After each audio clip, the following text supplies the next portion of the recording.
Hello everyone. सो इस video में हम लोग रैंक फाइंड आउट करेंगे, बट इस बार हम लोग एक्लन फॉर्म का यूज़ करेंगे। ठीक है, तो इससे पहले मैंने एक्लन फॉर्म पे एक बेसिक वीडियो डाला था। अगर आपने वो वीडियो नहीं देखा है तो आप डिस्क्रिप्शन बॉक्स में जाएं, वहाँ पर लिंक दिया हुआ है। आप उस लिंक को टच करके उस वीडियो तक पहुँच सकते हैं, या फिर आई बटन में लिंक आ रहा होगा, आप उसको टच करके भी उस वीडियो को देख सकते हैं। मेरा हाईली रिकमेंडेशन है कि आप उस वीडियो को देखकर ही इस वीडियो को कंटिन्यू करेंगे। ओके, नाउ सबसे पहले इस मैट्रिक्स का हमें क्या करना है, रैंक फाइंड आउट करना है। बट इस मैट्रिक्स का रैंक फाइंड आउट तभी हम कर सकते हैं जब इस मैट्रिक्स को हम एक्लन फॉर्म में कन्वर्ट कर पाएँ। तो उस बेसिक वीडियो में मैंने कहा था कि सबसे पहले हमें ऑर्डर चेक करना होता है इस मैट्रिक्स का। तो अगर हम लोग इस मैट्रिक्स का ऑर्डर चेक करें तो 1 2 3 3 रो है, फिर हमारे पास 1 2 3 कॉलम है। ठीक है, तो 3 रो है, 3 कॉलम है, यानी ये 3x3 ऑर्डर का मैट्रिक्स होता है। और हमने ये भी बात किया था कि 3x3 ऑर्डर का जब मैट्रिक्स होगा तब हम लोग उसको एक्लन फॉर्म में कैसे कन्वर्ट करेंगे। हमें इन 3 प्लेसेस पर 0 लाना होगा, और चाहे कोई भी ऑर्डर का मैट्रिक्स क्यों ना हो, हमें फर्स्ट रो के जो मैट्रिक्स होगा, फर्स्ट रो के फर्स्ट एलिमेंट को यूनिट बनाना पड़ेगा, 1 बनाना पड़ेगा। ठीक है, तो सबसे पहले स्टेप पे आते हैं। इस 2 को हमें 1 बनाना है, तो या तो हम क्या कर सकते हैं, इसको 2 से डिवाइड, ये R1 रो है ना हमारा, ये R1 रो है, ये हमारा R2 है, ये R3 है, राइट। और हमने कहा था कि एक्लॉन फॉर्म में जो है सिर्फ हम लोग रो ऑपरेशन का ही यूज़ कर सकते हैं। तो यानी ये रो 1 है, इसका मतलब हमें रो 1 के फर्स्ट एलिमेंट को यूनिट 1 बनाना होगा। तो या तो हम ये कर सकते हैं कि इसको 2 से डिवाइड कर सकते हैं, बट हम फ्रैक्शन लाना नहीं चाहते। फ्रैक्शन लाने से हमें बचना है, क्योंकि इससे क्या होती है, इससे कैलकुलेशन डिफ़िकल्ट हो जाता है। इसलिए उससे कैलकुलेशन को आसान बनाने के लिए हम कुछ और सोचते हैं। अभी आप देखेंगे रो 1 और रो 3, अगर हम रो 1 और रो 3 को ऐड कर दें तो यहाँ पर 1 बन जा रहा है। कैसे? हम ऑपरेशन लगाएंगे रो 1 पे। कैसा ऑपरेशन? रो 1 को जोड़ देंगे रो 3 के साथ, तब हमें क्या मिलेगा। ऑपरेशन हमने किया है रो 1 का, तो हमारा जो रो 2 है और रो 3 है ये एज इट इज़ रहेगा। तो रो 2 हमारे पास है 3 1 2, रो 3 हमारे पास है -1 2 2। कहाँ चेंजेस होगी? रो 1 पे। तो यहाँ पर हम लोग कैलकुलेशन करेंगे। तो यहाँ पर रो 1 यहाँ पर क्या है, 2 है फर्स्ट एलिमेंट, और रो 3 का फर्स्ट एलिमेंट -1। तो यहाँ पर 2 - 1 1, जो हमें चाहिए था वो हमें मिल गया। अब हम क्या करेंगे, इसके दूसरे अब क्या करेंगे, इससे ये दोनों एलिमेंट भी इनके अफेक्टेड होंगे, बिल्कुल होंगे। तो यहाँ पर क्या है, रो 1 3 है दूसरा एलिमेंट, फिर प्लस रो 3 का 2 है, तो ये आ जाएगा 5। तो ये दूसरा एलिमेंट हमें 5 मिला।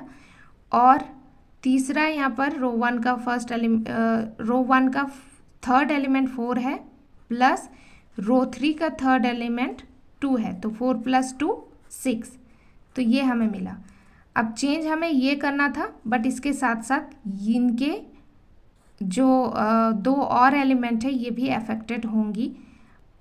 फर्स्ट एलिमेंट को 1, हमें इस एलिमेंट को 1 करना था, जो हम कर चुके हैं, बट इस एलिमेंट को 1 करने के लिए हमने ऑपरेशन लगाया, और ये एलिमेंट्स भी इसके साथ अफेक्टेड होंगी। ये एलिमेंट भी हमारे बदल चुके हैं। तो अब हमें क्या चाहिए, अब इस प्लेस पे हमें क्या चाहिए, 0 चाहिए। इसको हमें 0 बनाना है। अब नेक्स्ट स्टेप होगा कि ये सेकेंड एलिमेंट जो है, ये फर्स्ट कॉलम है, तो फर्स्ट कॉलम के सेकेंड एलिमेंट को हमें क्या करना है, 0 करना है। यानी अब हमें क्या करना है, रो 2 पे ऑपरेशन लगाना है। तो यहाँ पर रो 2 पे ऑपरेशन लगाएंगे, तो कैसे हम 0 ला सकते हैं ये सोचो।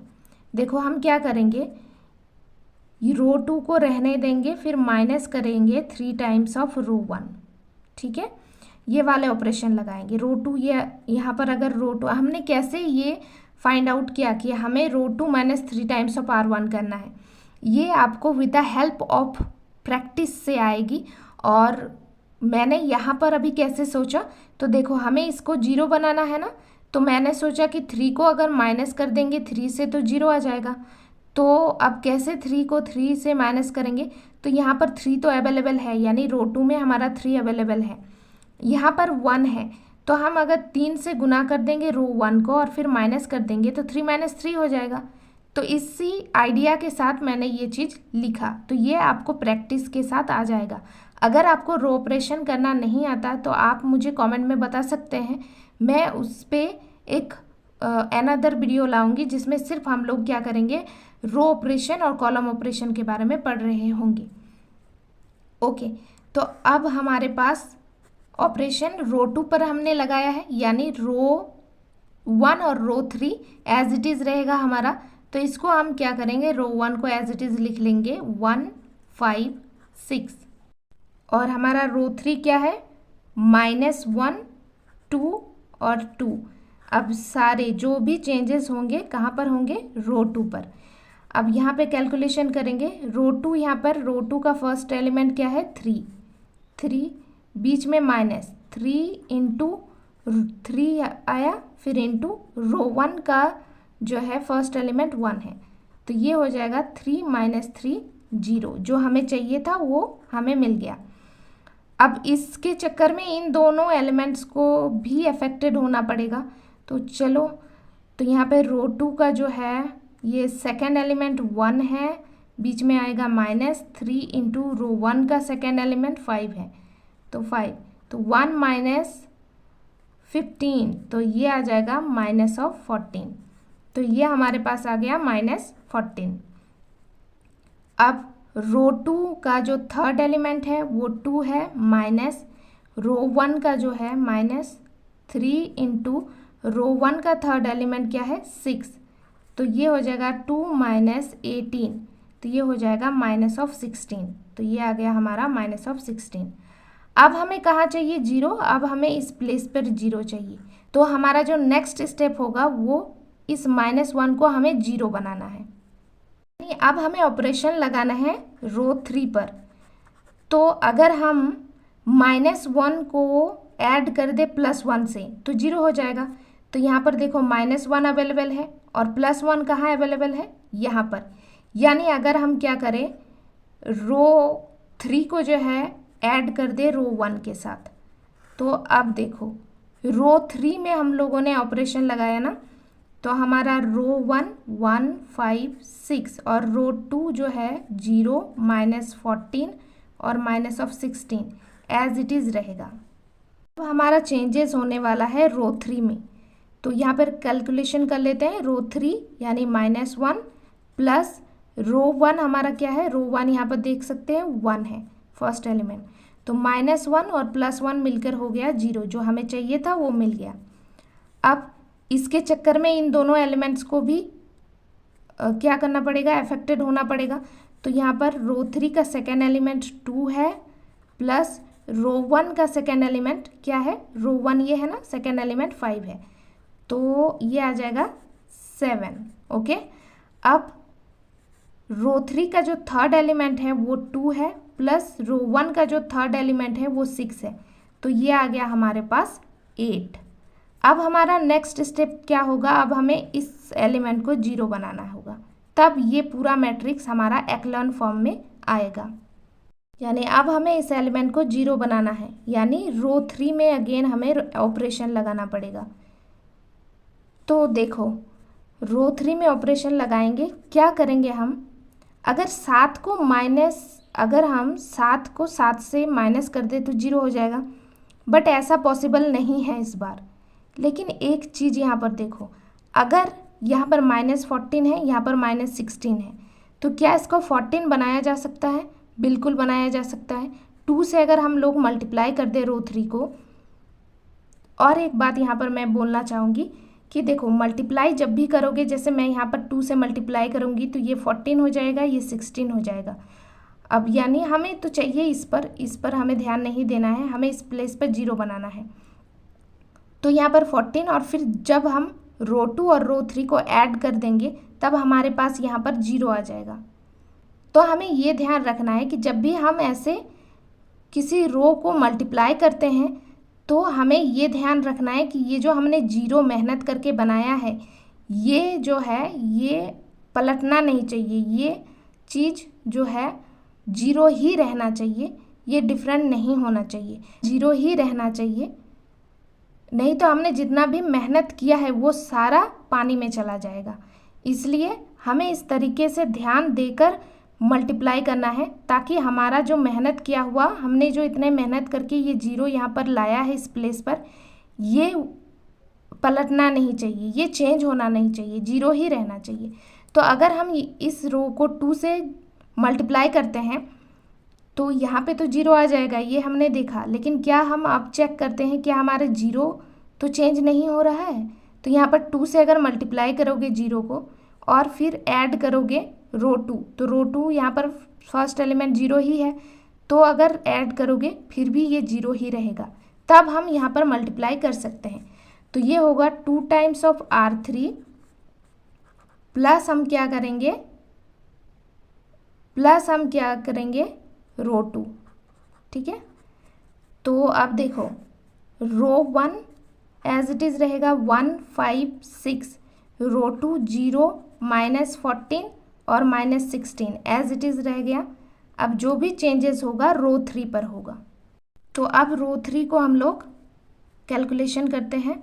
तो रो 3 का फर्स्ट एलिमेंट यहाँ पर 2 है ना, तो 2 इंटू रो 3 का फर्स्ट एलिमेंट है 0, फिर प्लस रो 2 का फर्स्ट एलिमेंट 0 है, तो ये 0 + 0 मिलकर 0, 0 + 0 मिलकर 0, तो यहाँ पर 0।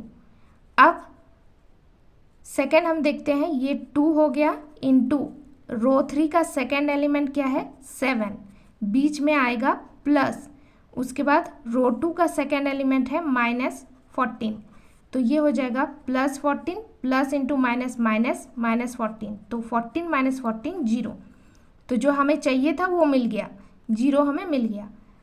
अब इसकी वजह से इस एलिमेंट को भी अफेक्टेड होना पड़ेगा, तो 2 इंटू R3 का थर्ड एलिमेंट 8 है, फिर बीच में आएगा प्लस, उसके बाद R2 का जो है रो 2 का थर्ड एलिमेंट -16 है, तो यह आ जाएगा 16 प्लस इंटू माइनस माइनस, तो -16 = 0। तो अब देखो 1 हमारा आ गया है, 3/3 मैट्रिक्स रहने पर हमें इन 3 प्लेसेस पर 0 लाना है। देखो 1 हमारा आ गया, और 3/3 मैट्रिक्स का जो ऑर्डर रहता है किसी भी मैट्रिक्स का, उस मैट्रिक्स में हमें उसको एक्लन फॉर्म में कन्वर्ट करने के लिए हमें इन 3 प्लेसेस पर 0 चाहिए। उसके बाद इन प्लेसेस पर क्या आ रहा है इससे हमें कोई फ़र्क नहीं पड़ता, बट हमें इन 3 प्लेसेस पर 0 लाना होता है। तो ये मैट्रिक्स अब हमारे एक्लन फॉर्म में कन्वर्ट हो चुका है। अब हम इस मैट्रिक्स का रैंक फाइंड आउट कर सकते हैं। तो इसको लिखेंगे रैंक ऑफ मैट्रिक्स ए, या फिर इसको लिखेंगे रैंक ऑफ मैट्रिक्स ए, दोनों तरह से हम डिनोट कर सकते हैं। अब रैंक मतलब क्या होता है? रैंक मतलब होता है नंबर ऑफ नॉन जीरो रोज। तो चूंकि ये एक्लन फॉर्म में कन्वर्ट हो गया है, तो अब हम लोग देख लेते हैं कि इस मैट्रिक्स में कितने नॉन जीरो रोज हैं। तो 1 2 है, तो इसका रैंक हो गया 2।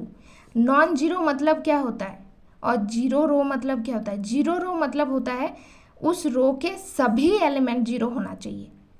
अगर मान लो, यहाँ पर समझ लो, अगर मान लो एक रो है 0 0 और 1, तो इसको नॉन जीरो रो ही बोला जाएगा क्योंकि इसका एक एलिमेंट 0 नहीं है। समझ रहे हो?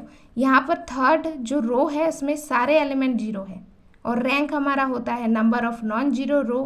तो ये एक नॉन जीरो रो है और ये दूसरा, तो इसीलिए इस मैट्रिक्स का रैंक जो है वो 2 हो गया। समझ रहे हो? तो यही था, आज हमने 3/3 मैट्रिक्स का रैंक फाइंड आउट किया। नेक्स्ट वीडियो में हम लोग 4/4 का देखेंगे। तो if you like then please like, share and subscribe to our channel. Thank you for watching this video.